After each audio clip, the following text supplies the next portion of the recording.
அண்மை செய்தியை பார்த்துக் கொண்டிருக்கிறோம். ஜல்லிக்கட்டு போட்டியில் சாதி பெயர் கூடாது என்று கூறப்பட்டிருக்கிறது. அண்மை செய்தியை பார்த்துக் கொண்டிருக்கிறோம்.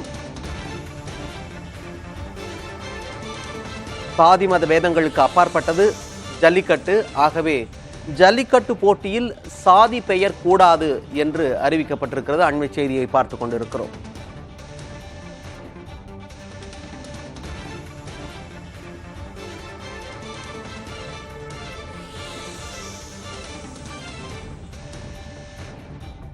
நீதிமன்றம் இந்த உத்தரவை பிறப்பித்திருக்கிறது. ஜல்லிக்கட்டு போட்டியில் சாதி பெயர் கூடாது, சாதி பெயரை பயன்படுத்தக்கூடாது என்று உயர்நீதிமன்ற மதுரை கிளை உத்தரவு பிறப்பித்திருக்கிறது.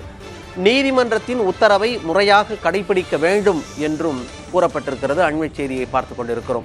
பல பகுதிகளில் ஜல்லிக்கட்டு போட்டி நடைபெறும் பொழுது சாதியின் பெயரை பயன்படுத்துவதால் ஏராளமான பிரச்சனைகள் வருகின்றன என்று நீதிபதிகள் கூறியிருக்கிறார்கள். அது மட்டுமின்றி சாதியின் பெயரை பயன்படுத்தக்கூடாது என்று சொன்னதோடு இந்த உத்தரவை நிச்சயமாக கடைபிடிக்க வேண்டும் என்றும் நீதிமன்றத்தின் தரப்பில் கூறப்பட்டிருக்கிறது.